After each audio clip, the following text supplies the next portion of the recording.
welcome you all this afternoon. My original plan had been to make sure that everybody here knew that we were going to be recording this session, but in fact, we've had such interest in the session. BlackRock has been a presence in the news this week, so we're actually live streaming today's session. So I just wanted to make everybody aware of that before we begin. I'd like to welcome you to today's program. I'm Ann Skeet, Director of Leadership Ethics at the Markkula Center for Applied Ethics. It's hard for an index fund guy to push social change, Bloomberg headlines today read. The article does acknowledge that BlackRock's chairman, Larry Fink, has an admirable history of advocating for corporate responsibility, issuing his first letter in 2012, and including his much-covered letter released 2 days ago, which goes beyond encouraging corporations to pursue long-term value creation and increased communication with shareholders to a request that companies contribute to society. But it has not appeared too difficult for Fink and BlackRock to push for change, and that is due in no small part to the efforts of the woman who leads BlackRock's engagement efforts and an investment stewardship team of 30 people, Michelle Edkins. Michelle also serves on the firm's global operating, human capital, and government relations steering committees. She's an alumna of BlackRock's Women's Leadership Forum and its Enterprise Leadership Program. Today, Ms. Edkins will share her perspective on why board diversity is an important issue, an important investment issue, and serves good governance as the third in a series of workplace diversity dialogues exploring systemic change that the Ethics Center is hosting this academic year. Our next event in this series will be on Friday, March 9th, a midday program featuring the findings of the Science and Diversity Inclusion Initiative, and we invite you to learn more about that on our website if you're interested in attending. Michelle Edkins is an active participant in the public corporate governance debate and regularly speaks and writes on the importance of good stewardship for company performance. She was named to the United States National Association of Corporate Directors 100 Governance Professionals list for the past 6 years. She's a fellow of the Aspen Institute's First Movers Program and a former chair of the Board of Governors of the International Corporate Governance Network. She currently serves on a number of industry initiatives to enhance governance and sustainable business practices, including the Advisory Council of the International Integrated Reporting Council, the U.S. chapter of the 30% Club, a market initiative to increase the number of women on boards and in senior management, and the International Institute for Sustainable Development, the Sustainability Accounting Standards Board, known as SASB, their investor advisory group, and the CECP's Strategic Investor Initiative. She's busy.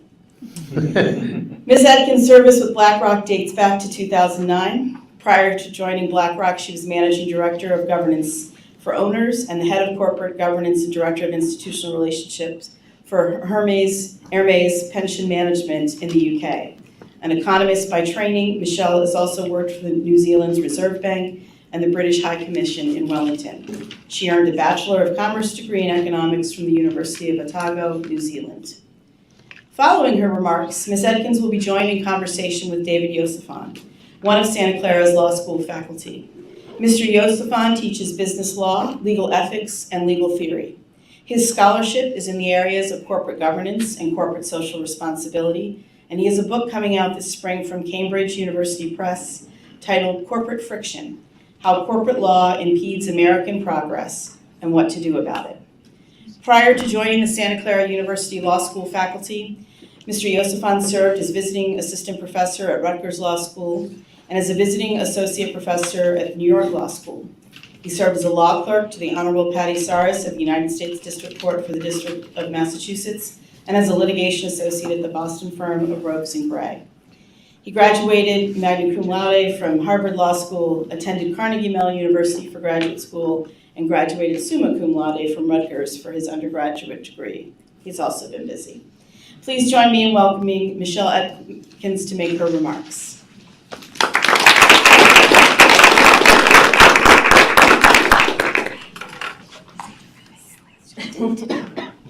Sorry, I didn't mean to stand in front of you.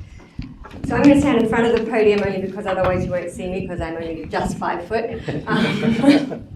So I want to explain a little bit about BlackRock first and foremost, because it's important to understand where we're coming from, to understand why diversity is important to us and to our responsibilities to our clients as investors. So BlackRock is a fiduciary investor. We invest over $6 trillion for our clients. None of the money is ours. None of it. And that's hugely important because everything we do has to protect and enhance the value of our clients' assets. That's what they have entrusted us to do.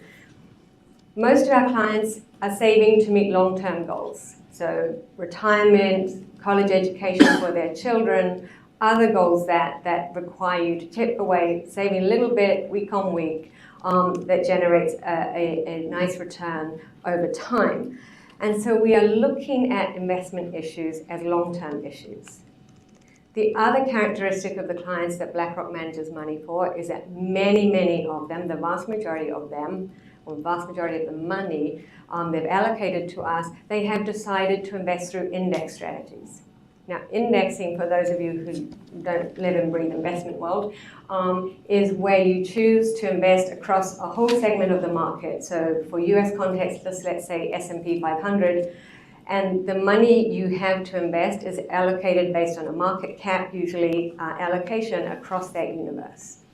No one is taking a decision between Delta or United, for instance, invest across the whole sector, across the whole market.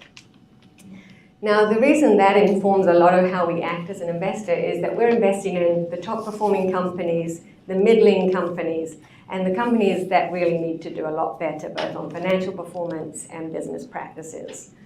And so that is the work of the investment stewardship team that I lead, and two of my colleagues are here today. The point of what we do is to talk to those companies who our clients are going to be long-term investors in about the quality of leadership demonstrated by the board, the quality of execution by management, and how they are dealing with the environmental and social impacts that the business has, as well as generating financial returns. And part of the issue is that when you're a very long-term investor, if you only focus on financial returns, you're not focusing on the things that are driving the value. Because if you're a long-term investor, cutting corners today to generate value in the next quarter actually generally comes back to cost you a lot of money. And so long-term investors need to be looking at what we would call operational excellence across the spectrum in the way that the management and the board are thinking about the company. So as Anne mentioned, we have a team of just over 30 people. We split that team out regionally. So for companies based in the Americas, the team is located in San Francisco and New York. And we will be there to have conversations with companies, often in person and often by telephone at the convenience of the company. In London, we have the team that covers Europe, the Middle East, and Africa. And the companies we engage in Asia-Pacific region meet with the team in Tokyo for Japanese companies and Hong Kong for the rest of Asia, ex-Japan. And the reason that we take this regional approach is there is no one way of running a company successfully. And the context in which you're trying to manage your business and lead the company is very, very region, market specific, culturally specific. And when we're talking about this issue of diversity, that's a very different thing in Japan to what it is in America, to what it is in Switzerland. And if we, as I can tell I'm not American, but what I'm saying, if we as an American institution call up a Japanese company from New York and say, we're calling from New York to tell you that you're doing things wrong, it really doesn't resonate. Whereas when the team in Tokyo calls up a company and says, we have concerns about some of the things that we've been learning about the company, can we have a discussion about that? You're going to have a productive conversation. So it is important to understand the context, understand the nuance, understand the economic environment in which a company is being run, to have a conversation that leads to mutual understanding, particularly around what are often quite personal issues of leadership and management style and success. So why do we think board diversity is an investment issue? It's principally because the board is one of the most important parts of the company's ecosystem in terms of long-term thinking, delivering a long-term strategy, and operating to high standards. It's also the body where shareholders have a role in determining who's in the room.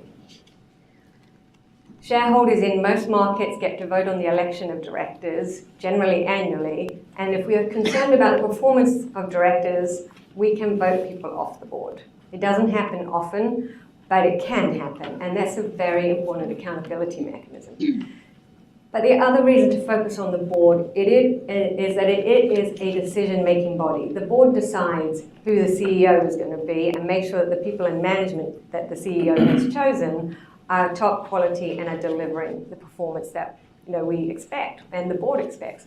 So it's very important that there are high caliber people there and that they are generally not going to think the same, and they're going to challenge management and bring ideas of their own. And you don't have to tell people in this room, the business world moves very fast, it changes very fast. And so the more perspectives you bring to that discussion, the higher the probability you're looking at the various aspects of the business that are likely to impact performance or that may be disrupted and so on from outside. The other thing is, as a decision-making body, board diversity is important because there's been sufficient academic research to convince us that a diverse group takes better decisions. They generally have a harder time getting to the decision because everybody weighs in, a number of perspectives are taken into account. But when they take the decision, it's generally more resilient and it's generally better. And that's hugely important when you think about the multi-period impact that a lot of board decisions have, especially around strategy and capital expenditure and investments.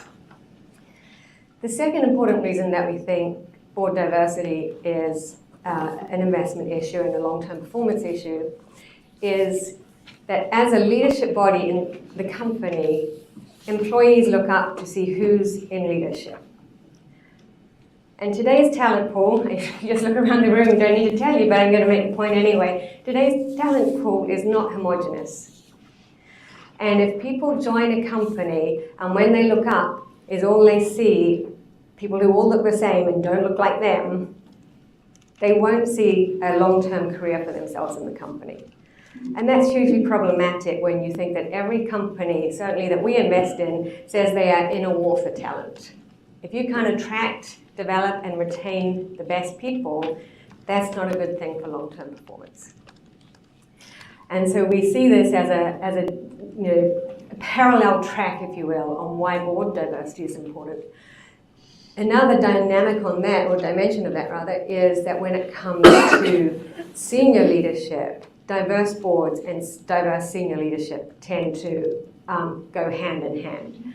And I think if we don't see an increasing diversity in the broader sort of senior leadership, then again, we're not necessarily retaining the best talent and deploying them to meet the performance expectations of our clients. So this is why we think board diversity is important.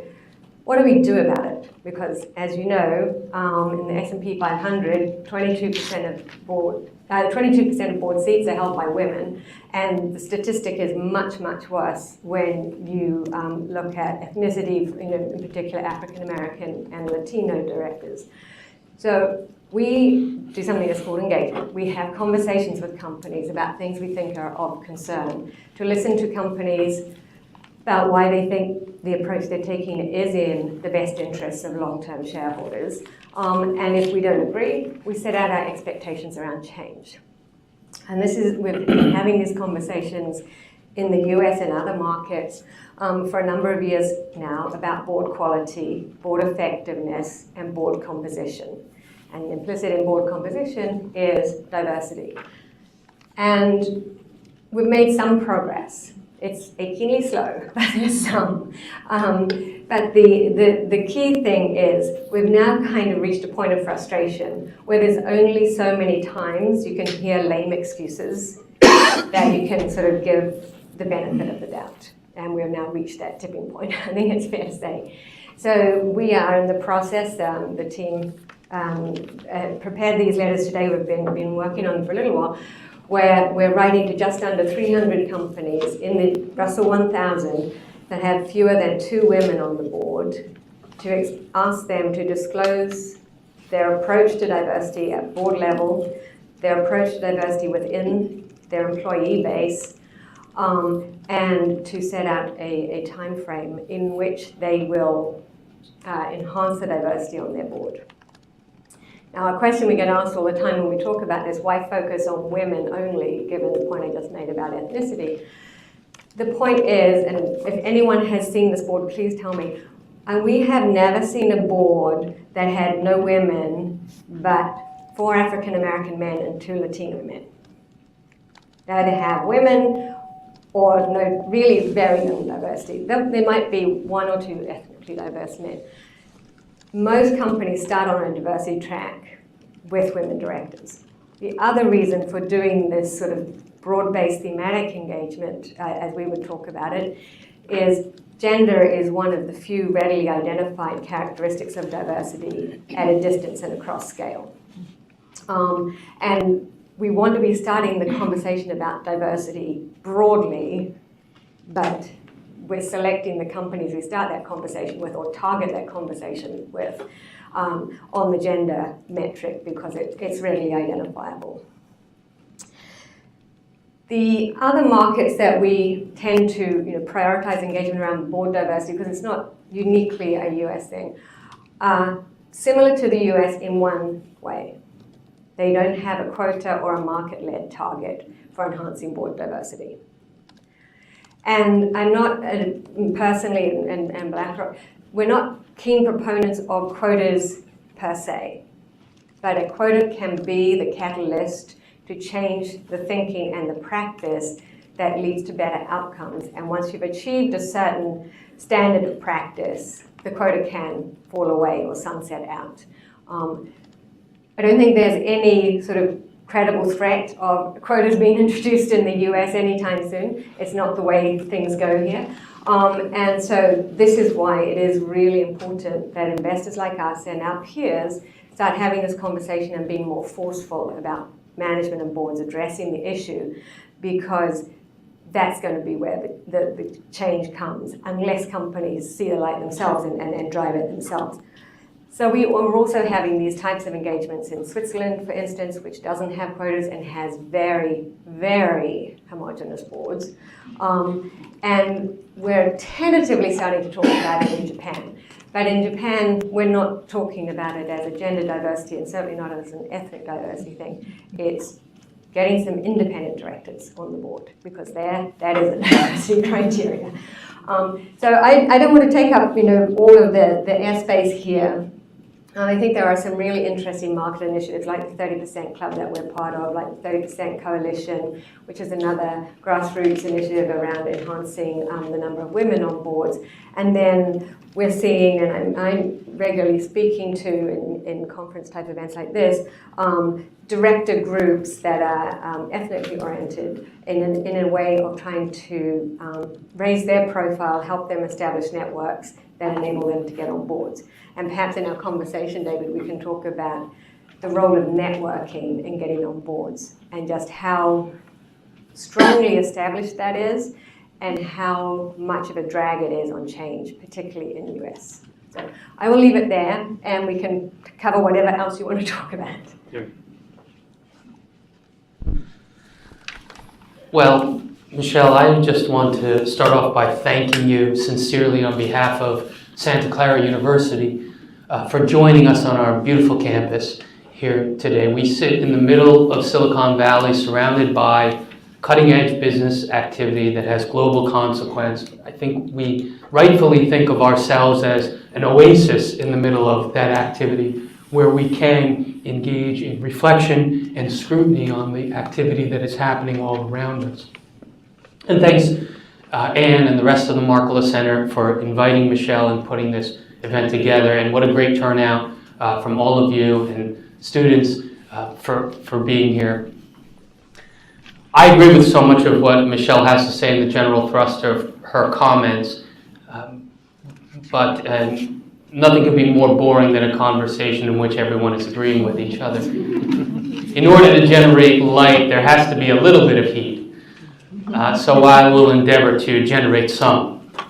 And I want to start off by challenging the conception of the relationship between profitability and social responsibility that you characterized in your remarks, and certainly that was espoused in the Fink letter that was circulated and made such a large splash today. That is, I want to press you on the question as to whether BlackRock, whether we should be, or whether BlackRock is urging corporations to pursue social responsibility only where it is profitable, or should companies be willing to sacrifice profits when social conscience or social responsibility dictates that profit should be sacrificed.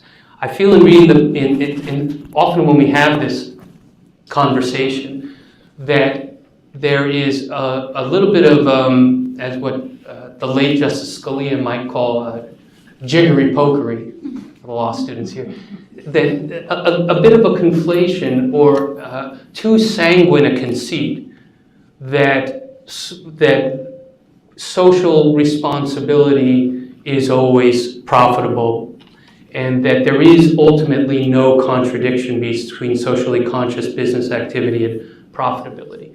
So I want to put the challenge to you by submitting that sometimes the socially responsible thing to do is also profitable, but sometimes the socially responsible thing to do among a number of dimensions is not profit maximizing and requires profit sacrifice. So how does BlackRock urge corporations to confront that problematic? So one thing I just want to make clear is, as a fiduciary investor, BlackRock can't choose to sacrifice returns on behalf of our clients. We have to be encouraging companies to optimize returns. Now, having said that, we enable clients who have very strong views on corporate responsibility or have values that they want to reflect in their investing. We have means to enable them to make that decision and to help them invest in that way. But for clients who haven't specified that, the only thing they have specified is generating long-term returns. Mm-hmm. So from our point of view, that is our fiduciary responsibility. That said, that is not returns at the cost of all things in terms of what we expect of companies. And the other thing that is important, and this gets conflated a lot, particularly in NGO world, is we're taking this approach, we're making these comments, we're saying we're trying to encourage companies to adopt best business practice, but we're invested in companies that are doing things that some people don't like. And that what that is will depend on your particular stance on a number of different issues. But the point is, when you index track, which is the dominant investment strategy for our equity portfolios, that is what happens. You invest in the companies that do things that people don't always like. As long as what they're doing isn't illegal, there's no stance that we can take to tell them to stop it. You know, a lot of people have very strong views on coal. We can't tell coal companies to delist just because people don't like coal companies. Clients who don't want to invest in coal have options to do that. We can't make that choice for them. And so then to go further, given that BlackRock is a fiduciary of its investors and indeed a fiduciary of its stockholders, as BlackRock is itself a publicly traded corporation organized under Delaware law, then wouldn't it be the case that if BlackRock saw that a company was sacrificing profits in service of some vision of social responsibility that the corporation had, be it environmental stewardship or the provision of affordable housing or protection of privacy interests on internet platforms, whatever the case may be, where if BlackRock saw that firms were sacrificing profits in service of these other values, wouldn't BlackRock feel compelled to get them to stop doing so? Not necessarily, because that's what's called business judgment. If a management team says that the long-term performance of the company is supported and enhanced by having robust policies, say around data privacy or client data protection, and they have gold-plated what they're doing in that way, we would take on, on their representation that this is the best thing, because they are trying to take a judgment on where the business is going in the future. And it could be that what seems like gold plating today will in 3 years' time seem like the bare minimum, because that's often what happens, and particularly on things like sort of really robust business practice around protection of other people's interests. And so, it is important for us to ask questions, to understand, but not to try and second guess, because we're not running the business. And similarly, when we feel that a company should adopt better practice and make that representation, we do listen to what they say about why they think what they're doing right now is the better practice or the best practice. Because we're not running the business, we're not trying to micromanage, we're trying to understand, and we're trying to make sure that the company understands our concerns and our perspective. And a lot of what makes that difference between whether it's profit, whether something is undermining profit or enhancing profit or returns over time is time frame. And this is what I was saying earlier, when you are a locked-in, indefinite shareholder, as index investors are, a lot of the things that might be considered for now a profit trade-off turn out to be something that just incrementally helps the company perform over time. And that can be because you're enhancing your reputation. It can be because the stance you've taken attracts a new client base or a new market share. It means that you might have a license to operate in a market or a country that you didn't before. And that is what the business judgment is. I want to ask you about the long term. A couple of different questions on the long term. First off, even in an indexed fund, why would shareholders who are interested in overall growth in their portfolio over time, wouldn't they want firms within their portfolio to have diversified time horizons in which they're pursuing profits? That is, doesn't it increase riskiness to the shareholder if every firm in their portfolio is looking to make profits over the long term? Wouldn't it be better for a diversified conservative shareholder looking for overall growth in their portfolio to have in their portfolio a mix of companies with a mix of time horizons? Well, you get that by the diversification, because the profitability profile and the long-term return profile of an oil and gas company that's investing in assets that have a 20, 30, 40, 50-year lifespan, that's a very different way of thinking about long-term to a teenage apparel manufacturer, where they're churning out different product. I would hate to guess how quickly some of these brands turn out product, but it's at least quarterly, if not monthly, that they're pushing out new product and expecting to make profit on that. And so the diversification in the portfolio achieves that time frame of returns or different return profiles. And this is where long-term, we can't assume that long-term is one thing to all companies, because it has to be considered in the context of their decision-making profile, their business cycle. And what we're really seeking is a long-term mindset that leaders in businesses, whether they're in the boardroom or in senior management, are thinking about the legacy that they are building at the company, so that the company is stronger once they leave and stronger for the next generation of successors after their successor leaves. And this is something, I'm just sorry to cut you off. One of the things that we say to company management often is, this is patient capital.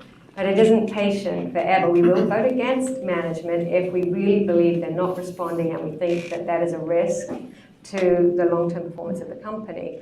But we also want companies to engage with us about where they think we are judging them too harshly on this whole thing about long-termism. It is a dialogue that we have. Right. I often think that there is that hard ethical problems hide in the escape hatch of the long term. You know, in a couple of different ways, and let me just suggest a few, and you can respond. First of all, it's true that young people want returns over the long term out of their retirement portfolio, and that very young people who are invested are looking for gains, for steady gains over decades. But elderly people are not, right? Elderly people want to ensure that whatever savings that they have will be not wiped out, right? So they want an extremely conservative approach. They're not looking for long-term gains. Or maybe, you know, people who are sick or institutions that have like Teamsters or other retirement funds that have very pressing short-term liabilities for their pension programs, they may have a legal and moral responsibility to intensify short-term returns to meet their present-day liabilities and worry about the long-term tomorrow after the present retirees have been fed. The other problem with the long-term, I think, that is presented is that there's a tension between the encouraging firms to look to the long-term and desiring that firm management be held accountable for how they're running their companies. If we're always, if we allow firms, if we encourage firms to plan over the long term and allow them to always say we're looking for the long term, then isn't it very difficult to hold them accountable for what they're actually doing now or the returns they're providing now? Well, you're holding them accountable not just for the returns, but for them delivering what they say they were going to deliver that year, which is often beyond returns. It is other dimensions of running the business. And of course, absolutely, I mean, I trained as an economist. The long term is made up of lots of segments of short term, but it's the cycle of quarters and so on that build up to that performance.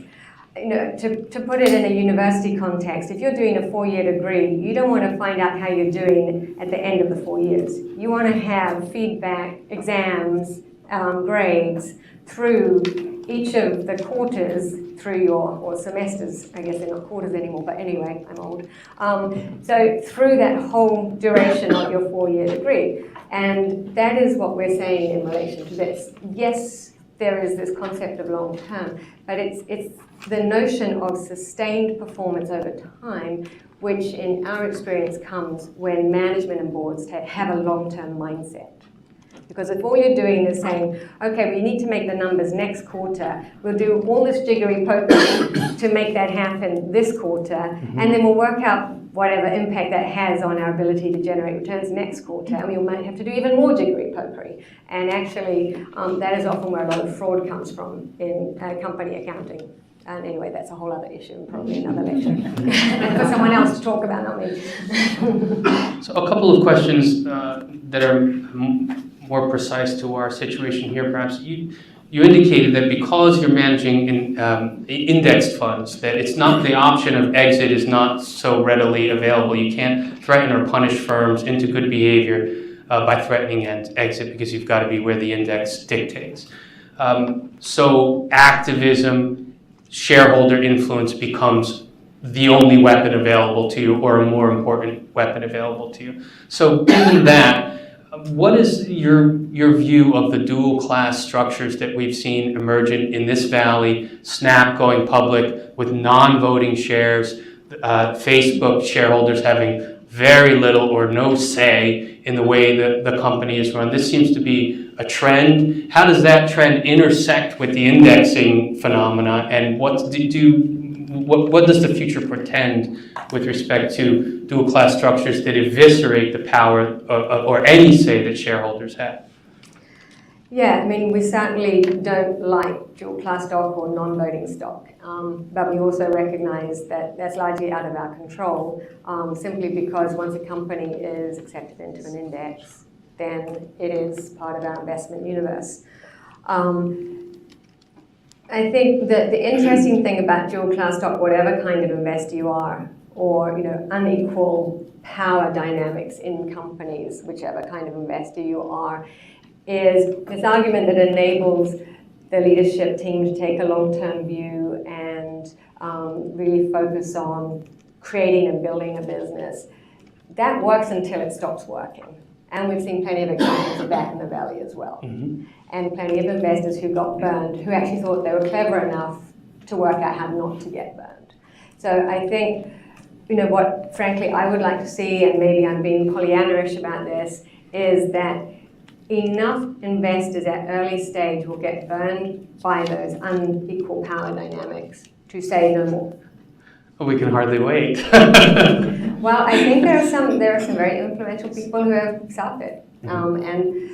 Ideally what would happen is that market regulators and stock exchange listing agencies where they have the rulemaking capacity, they would say one share, one vote is the standard in this market. And so you would advocate a kind of top-down requirement that, or a legal rule that forbade dual-class structures or non-voting shares? Yeah. All right. Again, very unlikely to happen in the US, but it is a standard in most other markets around the world. and so that leads me to this line of inquiry, which is, to what extent does BlackRock consider its activism on behalf of shareholders? You are acting within corporate governance. To what extent do you act within the political domain to try to get legislation or regulatory architecture that would achieve what the corporations won't give you?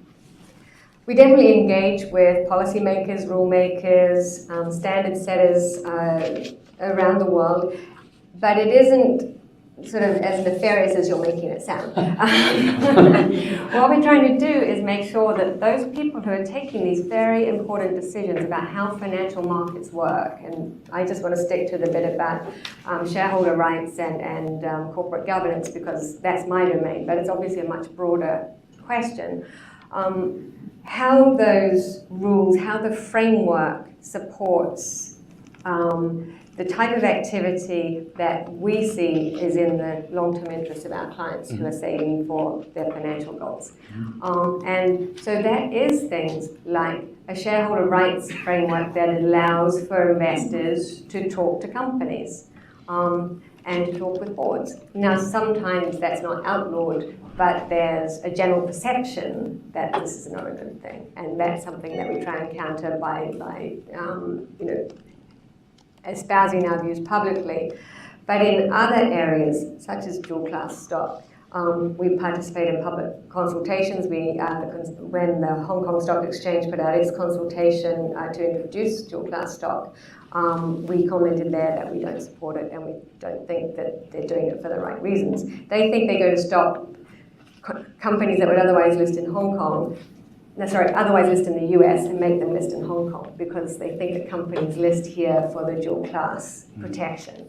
But actually, there are a lot of other reasons to invest in the US market, particularly as a technology company. I don't need to tell people in Silicon Valley what those reasons are. So we do engage in the policy process to ensure that the voice of our clients as long-term investors is understood in those circles, because a lot of policymakers don't necessarily hear that voice very often. And I just want to make sure that people here have a clear understanding of the way that we think about what we do. We don't do activism. We do engaged share ownership. Activism suggests that you're sort of trying to force something through and you have the power to do it. We don't have the ability to force companies to do anything. we can explain our concerns, we can represent our views, we can set out our expectations, and that board can decide that they still want to do what they're doing because they think that's in the best interest of all the other shareholders in the company.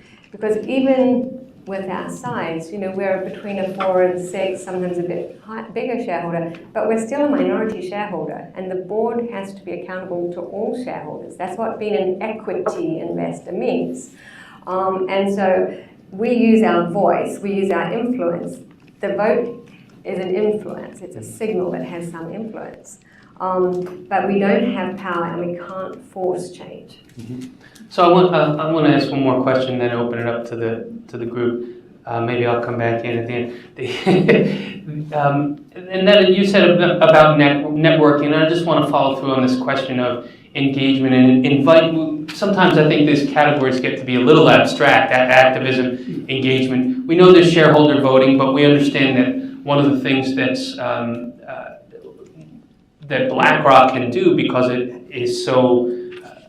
has so much wealth under its control, and it holds relatively large stakes in these companies. Even if they're small stakes, they're large relative to other shareholders. Is that you, beyond voting, you can do some things that you can engage.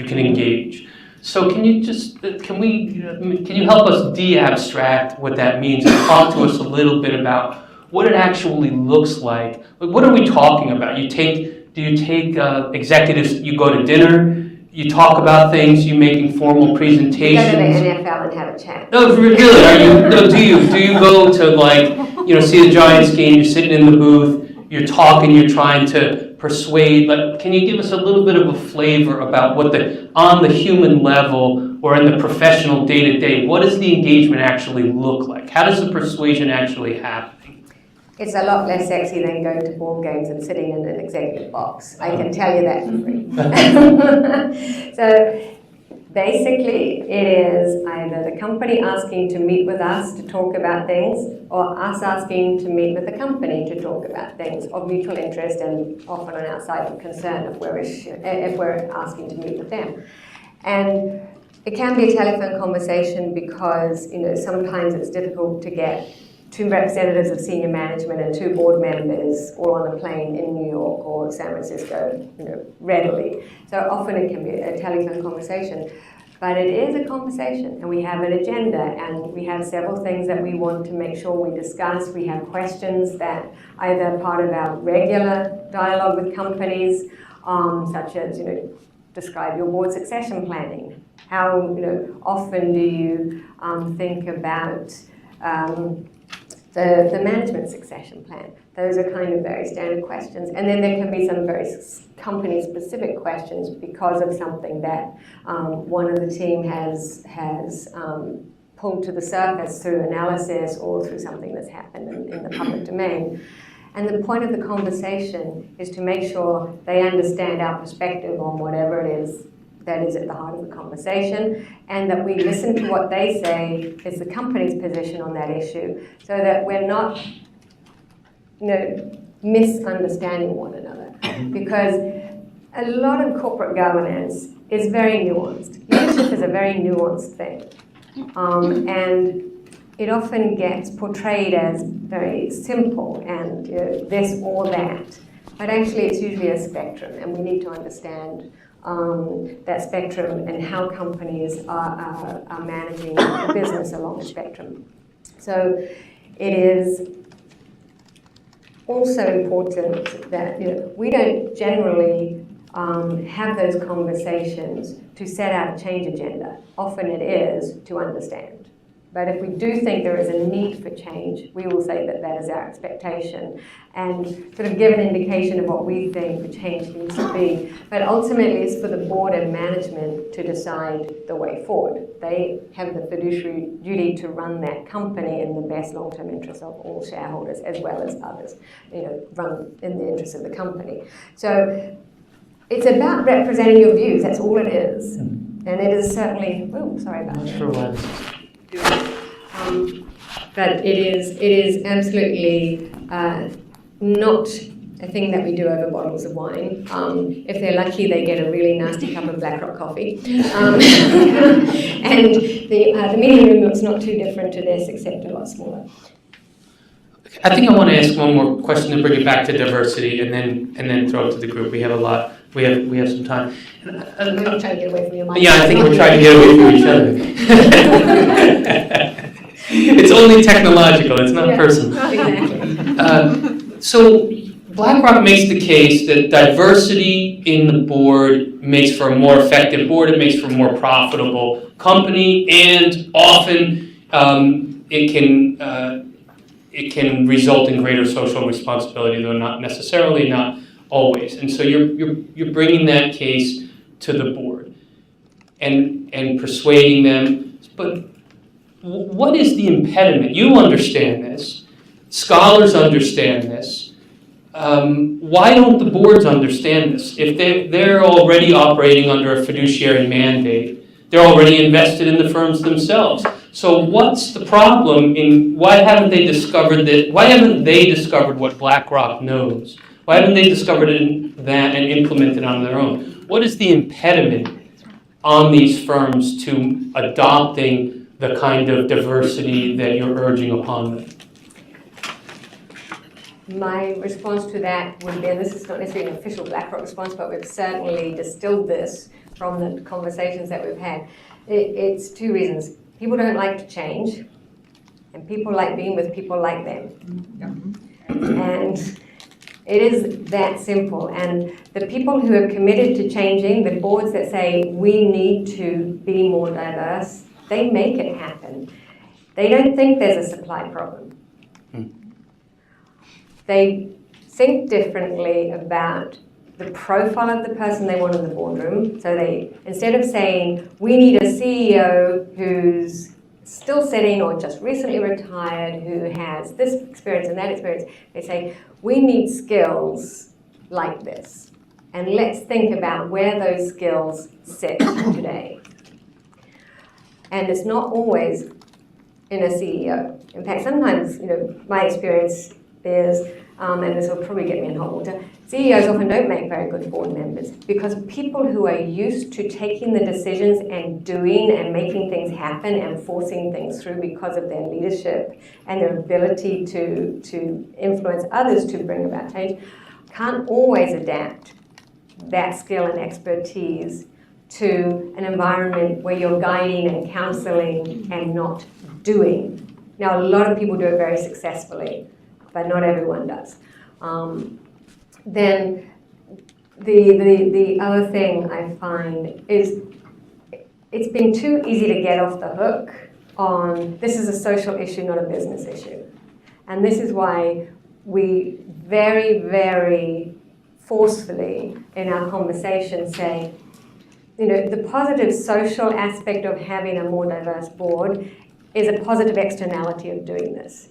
For us, this is a business rationale, and we don't want to make the business case because it should be accepted.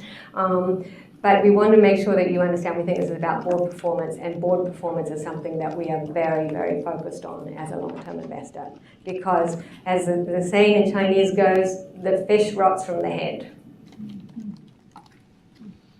All right, very good. And on that positive note. All right, so let's open it up to a broader conversation, and you just raise hands, and I'll point to people. Go ahead. Craig, I have a mic. Oh, okay. For the casting. Thank you. Let me first say I've spent 40 years in corporate governance as corporate secretary of two large companies, and I've seen a lot of change in those 40 years. But at least initially, some of that change wasn't always positive. It was what I would call check-the-box diversity. We need one of these and one of these. I heard a speaker this morning at another program talk, I thought quite eloquently, about the importance of diversity of perspective more than diversity of gender, race, or any other. And I thought that was striking and might also be helpful to boards who are resistant to change. So I'd be interested on whether that is something that you push for. Because I've also seen in the boardroom where it is checked the box, diversity, that the individual is often marginalized and not listened to in the board. And I think that's quite unfortunate, but it does happen. Yeah, I think there are several things there. I'm just going to write them all down, because otherwise I'll go off on a tangent and forget. So we absolutely agree that diversity of mindset or perspective is what we're seeking, because that is what enhances the debate, enhances the decision making. We also believe that people with different life experience are likely to bring those different perspectives. And so, yes, visible diversity around gender and ethnicity is kind of a shorthand for that, but there are other things like where you grew up, your sexual orientation, your faith, and so on. Some of those issues are much more sensitive to ask people about, particularly in a job interview. So tell me, which of these boxes do you in fact, we're not allowed to ask a lot of those questions by law, quite right. So my point is, diversity of perspective is the outcome of having the diversity on the other dimensions, and it is definitely what we're targeting. Another point I would make on this is some of the failed efforts around diversity, particularly in the workforce, but also in boardrooms, but I think it's just more visible at the scale that a company's employee base has, is token diversity is never going to work. Because if people don't fit, they leave. That's what happens. So if you're just recruiting people because you're trying to meet a quota, and this is one of the problems with quotas, then they don't feel that they're engaged in the organization and that they're accepted, they will leave. And this is why so many programs are now talking about diversity and inclusion. And the hardest part is the inclusion bit, because that's really changing people's behaviors. And there's a lot of work that has to go into that, particularly for people who don't have a belief that diversity is important. And I think companies are doing much more to invest in those kind of programs where they are committed to achieving diversity. And then the other thing that I knew I'd forget, I've written down critical here and I can't remember what I was trying to get at. But in one of the things that is really important about a diverse board in particular, that people have to think about it, it kind of ties with the inclusion point about workforce. It's harder to chair a diverse board. You need to draw perspectives out. You need to manage, a natural tension, a positive conflict in the discussion, and so on. And because the board meeting will take longer and the conversations are more complex, it just feels like much harder work. And so it's natural to say, well, everyone read the papers, yeah, we all agree, yeah, done, we're home. And I'm being very flippant, boards take their work much more seriously than that, but it is a commitment to spending more time. And I think that's a hugely important thing for companies to understand when they really, boards to understand when they really want to make it work. Can you monitor that, or this is? We can't. The way that this is where the sort of value of engagement comes in is there's no right answer to any of the questions we ask, but it's the way that questions are answered. So when we talk to a board and say, ask the question, how does the CEO use the board? Well, there's any number of ways you could answer that question. But, and again, I'm being very simplistic because it is a very complex and nuanced discussion. But at one end, you have, well, we get the presentations, we approve the stuff we have to approve, then we do the dinner and meet some other people from the company, and then they're done for the next quarter. At the other end of the spectrum, the CEO uses one director because they're an expert in a particular field, and the CEO will call that person and get counsel from them and use them as a sounding board, and then another person they know is always going to ask the tough question and really force a point through, and the CEO will defer to that person in a conversation and make sure that question comes up. And that's the kind of thing that we would hope we hear when we ask that question, but we don't always. So it's the way that questions are answered that you can test it. But we really are operating on faith and sort of good luck over good management all the time from our own perspective in these conversations. And you have the microphone, so maybe you can choose. But I just want to note by way of context and background, Michelle has referenced quotas a couple of times. There are a number of European countries have adopted gender quotas as an element of their corporate governance law. Norway, and there's a little bit.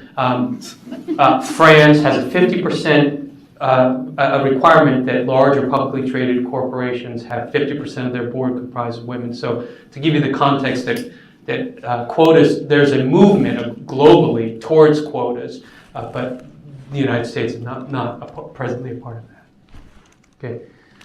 If discussion and persuasion doesn't work, the next level of escalation is change via a shareholder vote at the annual meeting, whereby you, because of your size, have the ability perhaps to put a proposition before the shareholders. Have you done that in the past, and would you contemplate escalating to that next step? Well, from our perspective, the escalation is we have the conversation, we give the company time to change, because if we are asking the company to change and it's fundamental change, particularly in process or behavior, that will take time. So we give companies time to address our concerns. If we don't think that change is happening or the company hasn't been appropriately responsive in our analysis, then we will vote against issues that arise on the shareholder meeting agenda, but we won't put issues on the shareholder meeting agenda. It's a very specific process, and it tends to be used more by smaller shareholders with smaller shareholdings. And it's also a process that's relatively specific to US. It's not unique, but it's used much more frequently in US and other markets, which isn't the reason we don't do it. It's just something that I want to make sure that people understand.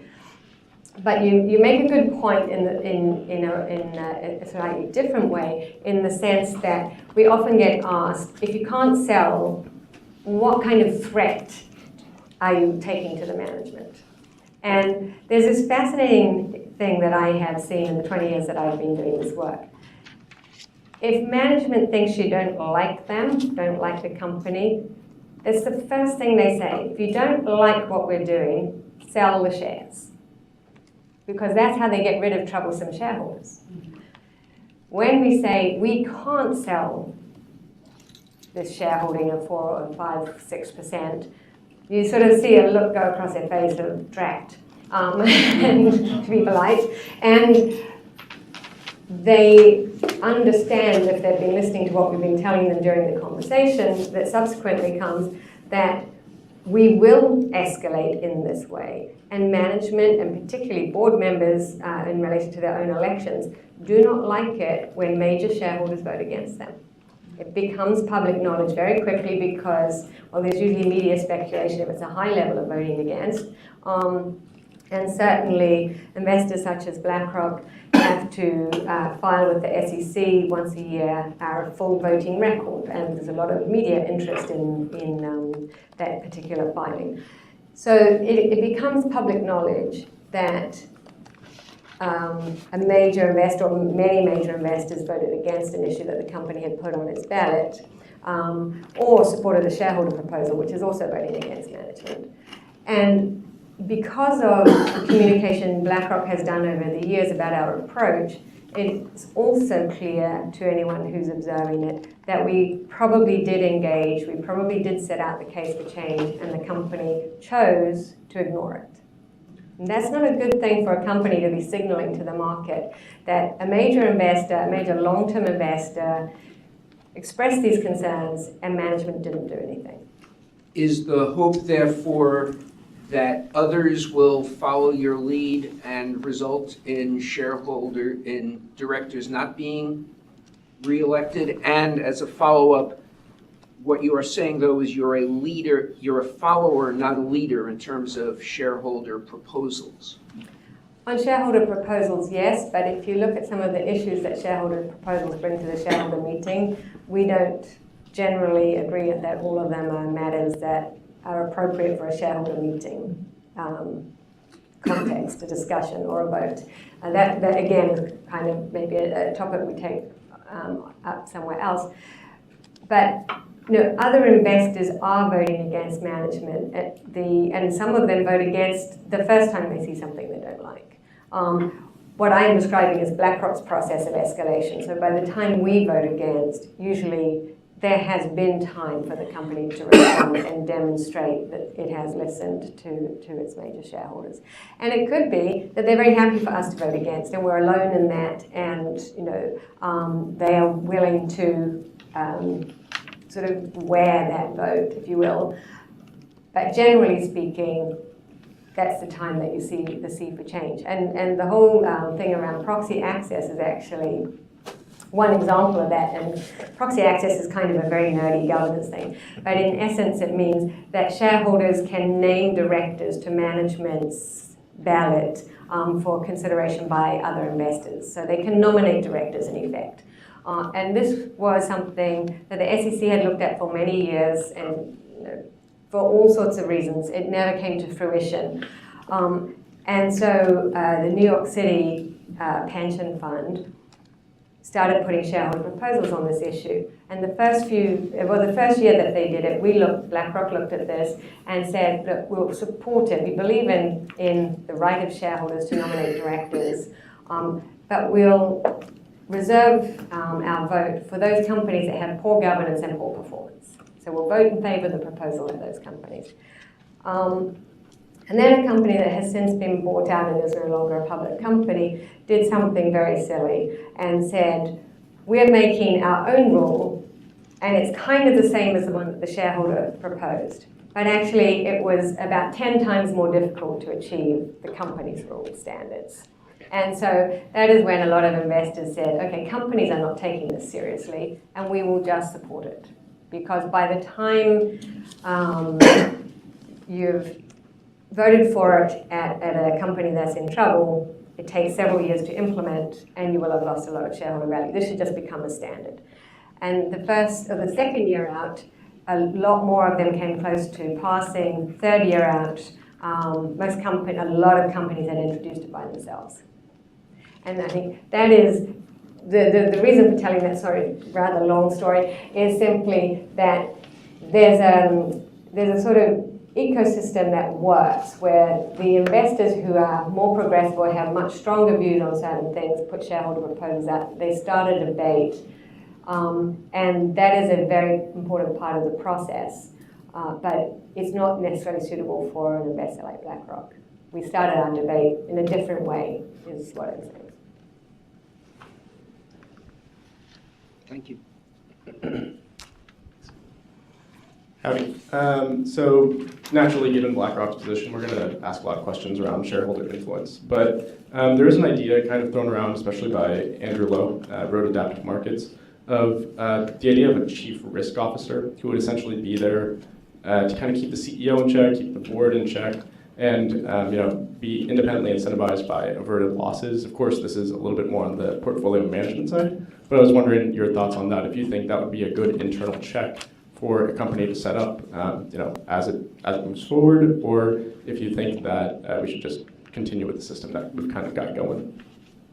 I'm just curious how you think risk is managed now. I'm not clear of any companies that don't have some form of risk management, structure, process, accountability.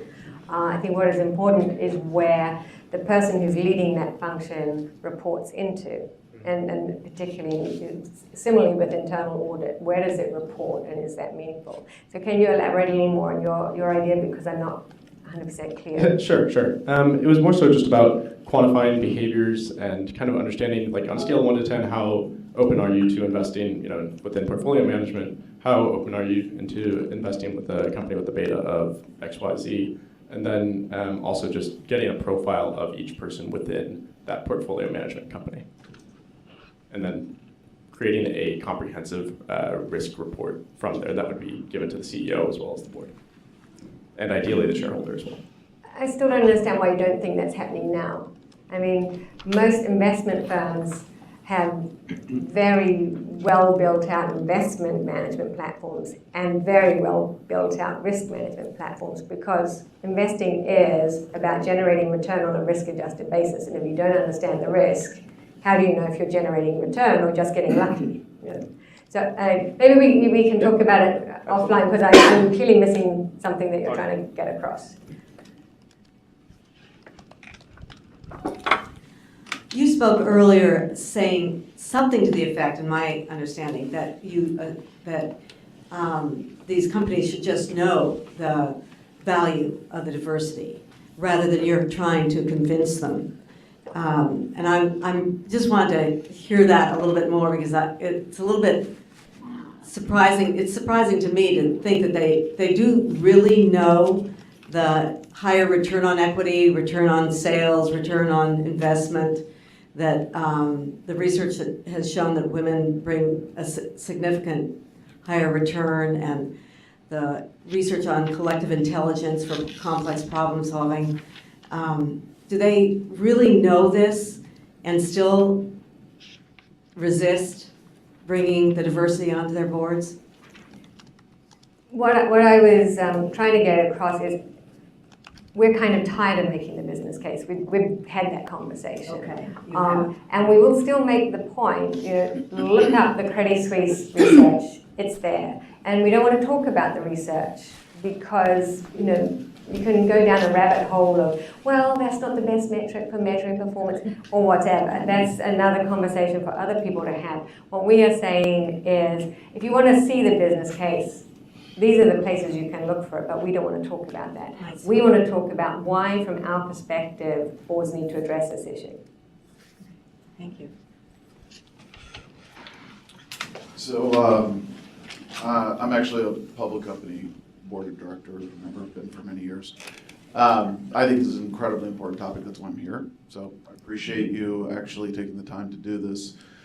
I think the diversity issue is much like the management issues that we have, where we don't have enough women in particular on management teams.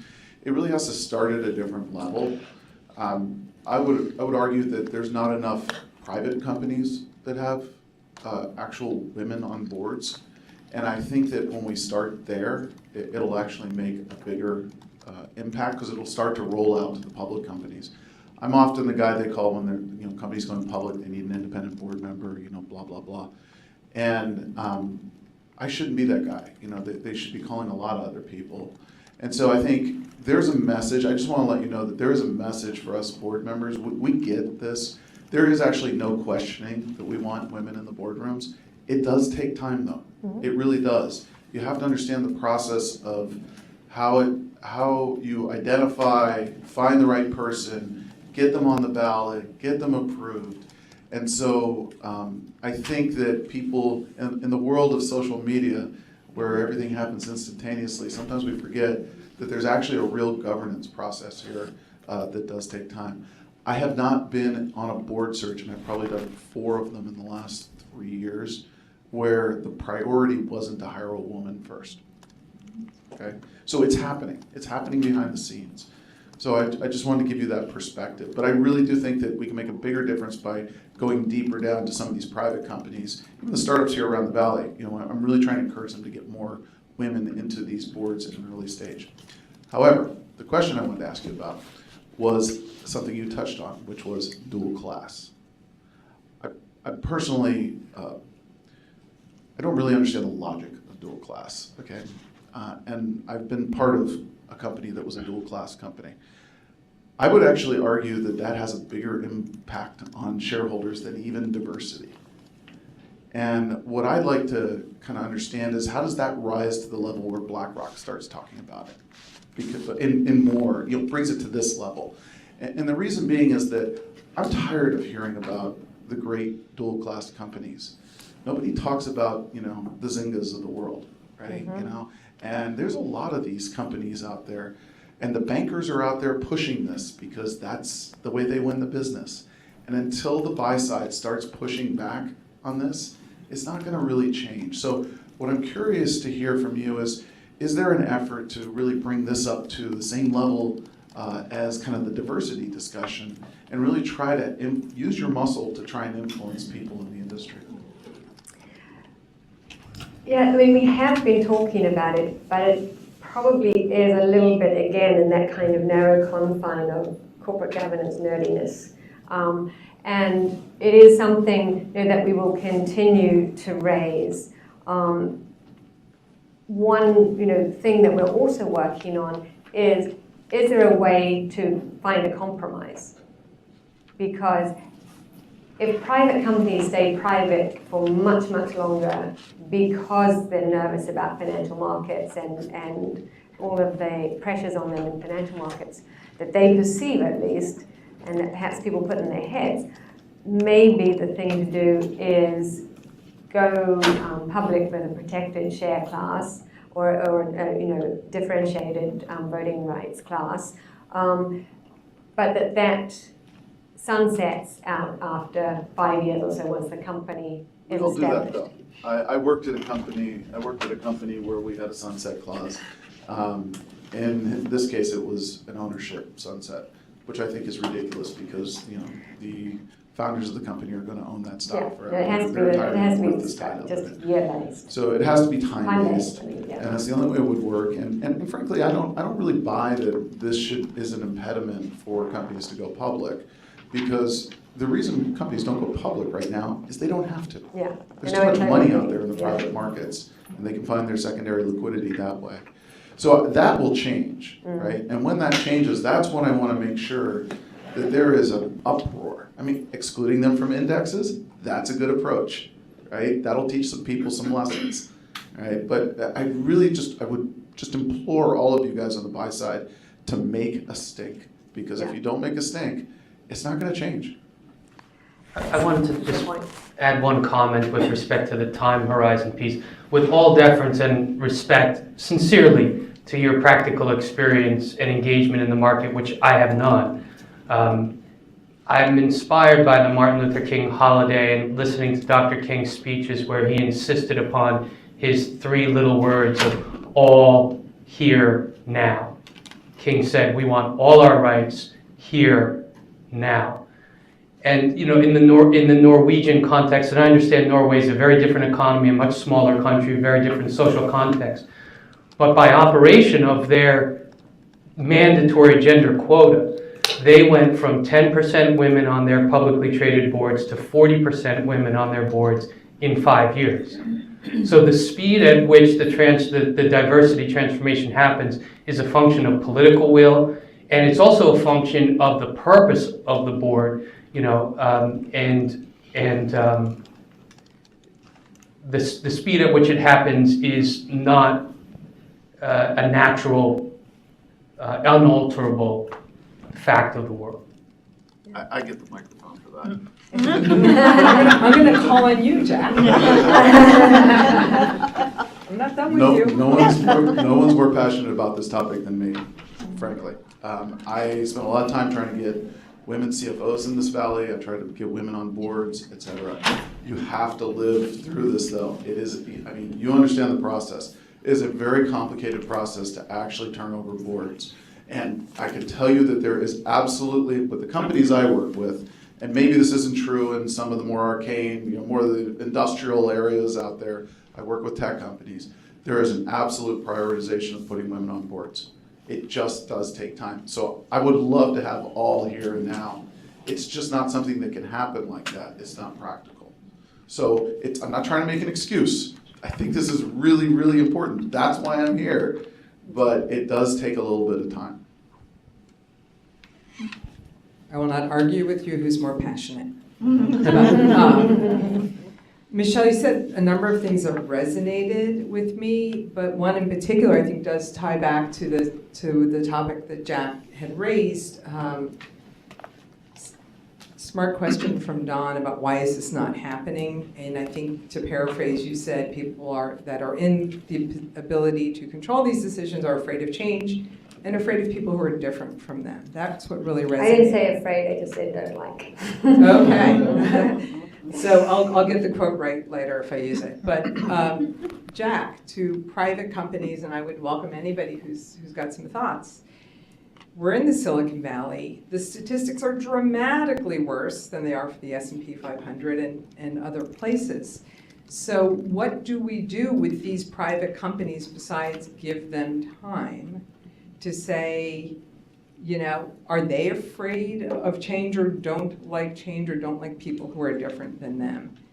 Because if we don't start at the private companies, per your theory, then we can't feed to the public companies. I'm not 100% in agreement with that, but let's just assume that's right. But that's where the old boys network is the worst. Yeah. Is in the private companies, because it's a bunch of venture capitalists. Right. And so that's where that's why I'm saying you got to dig there first. You got to get these guys to start thinking, hey, I'm adding an independent board member. I need to put a woman on there, right? So anybody, starting Michelle and David, or anybody else who knows how to dig on these guys in the old boy network of venture capitalists, I would love to hear that. Me too. We had a grassroots movement at our company. Well, I think there's one thing that is very important, and it is an agent for change, which is networks. Now, it's already come out in the conversation, the exchange that the two of you just had. The vast majority of board seats, whether it's private or public company, get placed through incumbents or other influential parties in the company's networks. And that is not necessarily a bad thing. You know, a board is a very delicate dynamic, and it is important that people who are in that boardroom can feel that any incoming people are likely to fit and be productive and make the board stronger rather than make the board more vulnerable. That said, networks are notoriously single issue or single focus, you know. And one of the things I say when I speak to African American networks or Latino networks or women's networks, this is a very good support structure for you in one dimension of what this issue is. Make sure you are being incredibly deliberate about going to networks where people are nothing like you, because we're all guilty of liking people like us. You know, it's not like it's only one party in society is like that.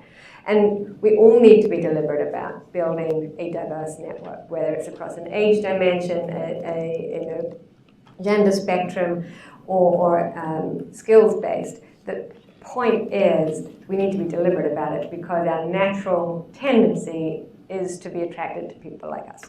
And one of the engagement questions we ask is how board members ensure that they are deliberately enhancing and making more diverse their networks. Because if this is the key way that people get identified, candidates get identified, how do we make that better? The other thing I think anyone who's interested in this topic needs to do is build a list. Cheryl Mills, who is a board member at BlackRock, tells this wonderful story. She's an African-American person in a lot of different fields of influence. And she's always pushing on this issue. Why is there no African-American on this list? Why is there no woman on this list? Oh, we don't know anyone. And she says, okay, there's the African-American women and men. Here's the women of every other dimension. These are all good people. I can vouch for all of them. And that is an incredibly powerful thing to do because it's easy to make a lame excuse. It's much more difficult to say, oh yeah, but we don't like anyone on this one. Your points are inarguable. My point is that it's a demand side problem, not a supply side problem. Yeah, absolutely, absolutely. But the thing about that is you have to call time on the demand side I'm excuse. with you. We're going to go here, and then we'll have time for one more question. I was just going to respond. I work for a privately held company right now.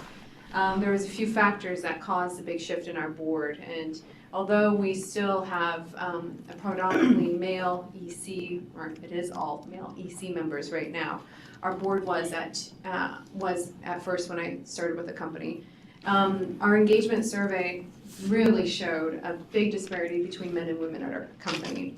Along that same time, we had a big grassroots movement of a women's interest group that started to form and started to grow and grow and grow. And so we had some very loud catalysts that were forcing our leadership to listen. And so also there's the increase in HR-related corporate risks that are coming out. Again and again, more around like management turnover, compensation, and or salary band, new law, which has its own complexities as well that we're still figuring out. But those were some big catalysts, and now we have a 50% men and women ratio with our board. Yell louder. Wow. Continue yelling and yell louder. Thank you for sharing that. All right, we'll do two more, but you two are the last. Do you still have a question? It's more of a comment, so if somebody has a Okay. question, go ahead. and Then do you're that. the last person between everybody and the reception, no pressure. And some comments of gratitude I'll make when you're finished. Thank you.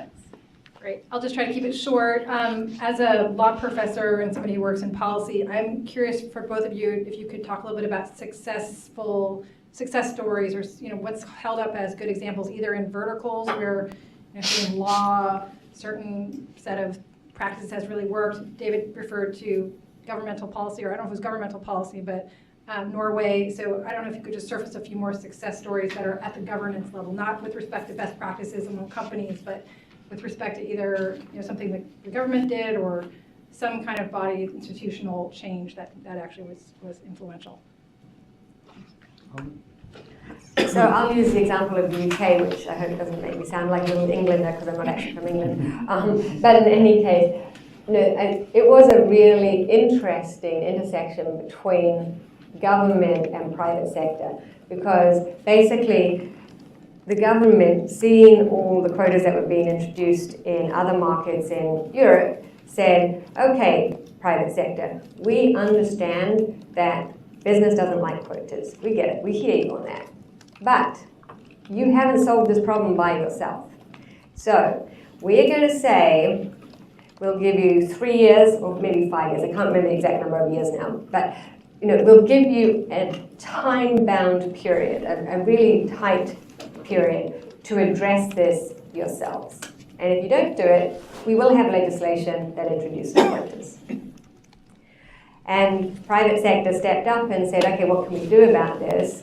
And the initiative that is called the 30% Club was established, and this was a group of board chairs who in UK are independent chairmen, mostly men still, said, okay, we are going to commit to getting 30% women on the boards of which we are chairs by this time the time that the government specified. And that combination of policy threat, if you will, and private sector being called to action and acting was a very effective way of addressing, of operating in that culture. And I think that's where seeing some of these changes. Is it consistent with the culture and the law and the way that people effect change? And notably, though, you believe that was more successful than quotas. I think so, because the British way of doing things, and this has happened through the evolution of all the governance initiatives in the UK, is you get all the decision-making parties in the room. So regulators, corporates, investors, advisors to both investors and corporates. Get informed practitioners in the room, and you talk through what's possible and you make it happen. But in that conversation, you get everyone to a common place. So not everyone gets what they want, but you get everyone to a common place. And by the time you're there, there's nobody saying this is a dumb idea anymore. They're saying this is not exactly the outcome I wanted, but I get what we're doing and why we're doing it this way. And that's, in British culture, certainly, that's a very important process to go through. It's not to say if the government just introduced rules, people wouldn't implement them. It's just that they'd implement them because it was a rule, not because they saw the need for the change. I think the success story I want to point to is a room full of people at 5:30 on a Thursday afternoon, ranging from students to the directors of public companies, directors of private companies, philosophers, teachers, professors, activists, all engaged, and at 5, we said we'd go to 5:30, we're over time because we're chomping at the bit with energy and enthusiasm to come hear Michelle speak and engage on these problems. I feel that we are alert as a society to the urgency of this problem, and that's evidenced in this room today, and that's a real success. I couldn't agree with you more, David. In fact, I was going to say I spent some time as the CEO of an organization called American Leadership Forum, which involved taking CEOs camping for a week. And you knew you were onto something hot and high energy when you had to like find a stick on the camping trip and hand it around, like you only get to talk when you have the talking stick. I felt like the microphone today was the talking stick, and so you were all great about giving and taking, and it's great to feel the passion and the interest in the topic and your engagement, so I appreciate it very much. I think a large part of that is because we've had some wonderful conversation leaders, and I am very grateful to both of you for your preparation and time and being here today and engaging. I invite all of you to a reception outside. I typically forget to invite people to fill out evaluation forms, but today's going to be an exception, probably because the energy was so high. But please do, if you can take a moment. We actually do use those to plan our future programs, and we are very grateful for the input. And thank you all very much for being here. Thank you both.